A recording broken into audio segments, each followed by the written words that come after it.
دنیا آج یوم صحافت منا رہی ہے اور پاکستان میں ریاست کا چوتھا ستون کہلانے والی صحافت کو اپنی حفاظت کی فکر کھائی جا رہی ہے۔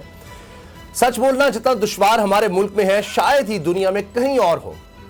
اس میدان میں ہم 180 کی فہرست میں 197ویں نمبر پر ہیں۔ تلخ حقیقت یہ ہے کہ آمریت ہو یا جمہوریت، صحافی ہمیشہ ارباب اختیار کے نشانے پر رہے ہیں، اور جمہوریت کی چیمپئن کہلانے والی پی ڈی ایم کے دور میں تو ظلم کی انتہا ہو گئی ہے۔ صحافیوں پر زمین تنگ کر دی گئی ہے۔ یہ 13 جماعتی حکومت ہی ہے جس کے دور میں صحافت کے شہیدوں کی فہرست طویل تر ہوتی چلی جا رہی ہے۔ سیاست نہیں، ریاست بچاؤ کے دعوے داروں نے تو صحافت کو ناقابل معافی جرم بنا دیا ہے۔ فریڈم نیٹ ورک کے مطابق پی ڈی ایم کے ایک سالہ دور میں صحافیوں، میڈیا پروفیشنلز اور آرگنائزیشنز کے خلاف دھمکیوں اور حملوں کے کم از کم 140 کیسز رپورٹ ہوئے ہیں۔ کسی بھی ملک کا دارالحکومت محفوظ ترین شہر تصور کیا جاتا ہے، مگر ستم دیکھیے کہ پاکستان میں صحافت کے لیے سب سے زیادہ خطرے والا شہر ہمارا دارالحکومت اسلام آباد ہی قرار پایا ہے۔ یہ کہا جائے کہ حکومتی جبر کا سب سے زیادہ نشانہ بول نیوز بنا ہے تو شاید غلط نہ ہو۔ بول نیوز کے سینئر اینکر پرسن شہید ارشد شریف کو پہلے ملک چھوڑنے پر مجبور کیا گیا اور پھر انہیں کینیا میں جس بے دردی سے شہید کیا گیا، یہ بڑا ظلم ہے۔ مگر اس سے بڑا ستم یہ ہے کہ اتنے ہائی پروفائل کیس میں بھی 8 مہینے گزرنے کے بعد انصاف کا نام و نشان نہیں مل رہا۔ سچ کا گلا گھونٹنے کے لیے بول نیوز کے کو چیئرمین شیب شیخ کو بھی گرفتار کیا گیا۔ بول کے شاہد اسلم کو بھی سچ بولنے کا خمیازہ بھگتنا پڑا۔ بول نیوز اسلام آباد کے بیورو چیف اور ہمارے کو ہوسٹ صدیق جان کو دفتر کے باہر سے دن دہاڑے اغوا کیا گیا۔ انہیں جھوٹے مقدمے میں پھنسانے کی بھرپور کوشش کی گئی۔ حد تو یہ ہوئی کہ نون لیگ کی چیف آرگنائزر مریم نواز نے بھی صدیق جان کے خلاف ٹویٹ کر کے انہیں مجرم بنانے کی پوری کوشش کی۔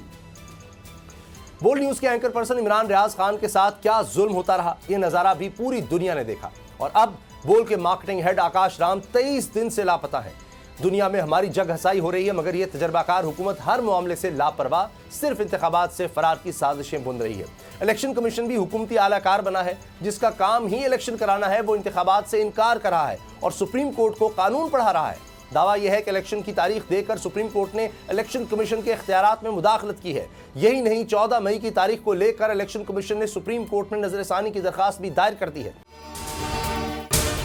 اگر آپ کو یہ ویڈیو پسند آئی تو سبسکرائب کریں اور بیل پر کلک کریں۔ ہوائے نفس کی ہے حکمرانی، لٹیرا کر رہا ہے پاسبانی۔